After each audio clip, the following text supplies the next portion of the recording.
The transfer window is about to close, so here are 10 players who are desperate to leave their current club and their current position on the bench.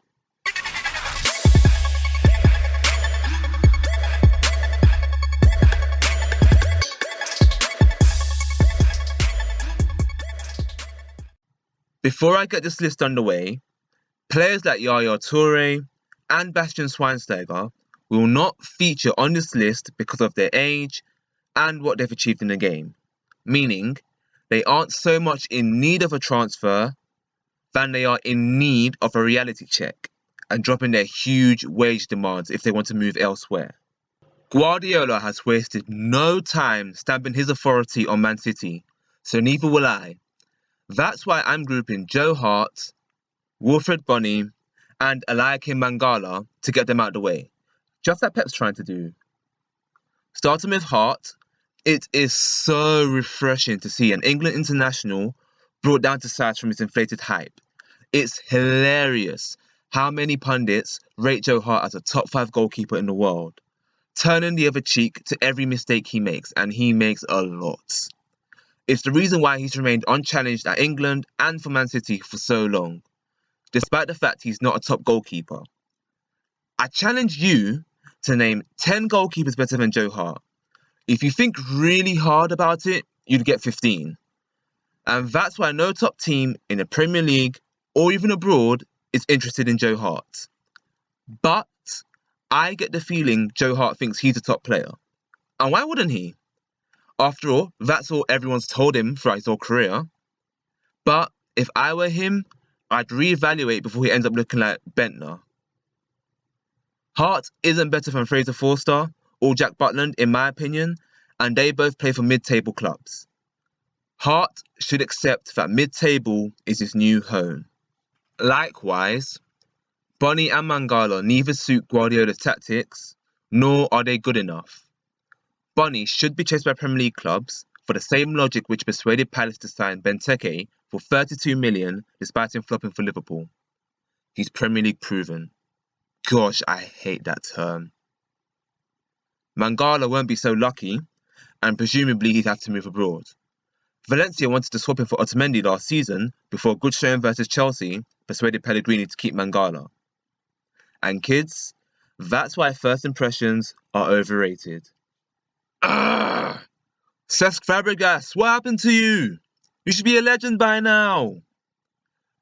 I hate the way Fabregas' stock has fallen ever since leaving Arsenal. Never really found his place at Barcelona, despite producing some superb numbers, and at Chelsea, his contributions since the title-winning season have been overshadowed by last season's crapness. He's played only 12 minutes out of a possible 270 this season, and it appears he doesn't suit Conte's high-energy requirement. Liverpool are crying out for a deep-line playmaker who can control the game, but can Fabregas gegenpress hard enough for Klopp? Man City and a reunion with his idol Pep Guardiola would be awesome, but unfortunately their central midfield options are filled. So it looks like Cesc would have to settle for a place on the bench, and that's a damn shame. It took him only 9 minutes to assist Diego Costa for the winner versus Watford. What was Oscar doing all game? Time to move away from the Premier League and focus on La Liga star James Rodriguez. When Zinedine Zidane became Real manager, he took an almost instant dislike to James Rodriguez, forcing his mum to take to Twitter and attack the selection of Casemiro over her own son. It seems that there's no way into the Madrid lineup for the Colombian star, so he should look for a way out of the Bernabeu. Chelsea have been heavily linked, but why? Zidane dropped him due to his lack of work rate, so imagine how Conte would react. James' best form was under Ancelotti, but Bayern seemingly have no need for him there. There are 3 things guaranteed in life: death, bills, and Saido Berahino staying at West Brom until he retires. Honestly, the beef between Berahino, Tony Pulis, and now former owner Jeremy Peace is ridiculous. I get that they're trying to teach him a lesson after this tweet, but how many 20 million bids from Tottenham and Stoke are going to be rejected before one is accepted? It is bordering on petty, And if I were Berahino, I'd buy out my contract before my career gets destroyed. That said, his current deal is set to run out in the next year, so maybe he should just be patient and let the year run out. In the battle of Liverpool players, I've gone for Mamadou Sakho ahead of Daniel Sturridge. Sakho's situation is more hopeless as he's fourth choice centre-back and had a major falling out with Klopp, which forced the former Dortmund manager to send him back home from pre-season in America. Klopp has said he wants Sakho out on loan, so his immediate future is bleak.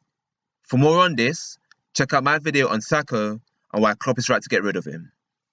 I'll keep this one short and simple.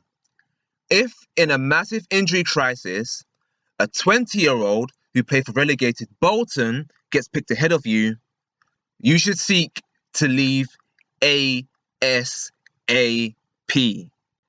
We're moving away from the Premier League again, albeit to a familiar face in Stefan Jovetic. Remember when he was the next big thing? Liverpool fans remember? They remember everything. Well, injuries destroyed a promising career, and now he can't get into an average Inter Milan side. With Perisic, Eder, and captain Mauro Icardi ahead in the pecking order, it's time for the man from Montenegro to find a new club. Again.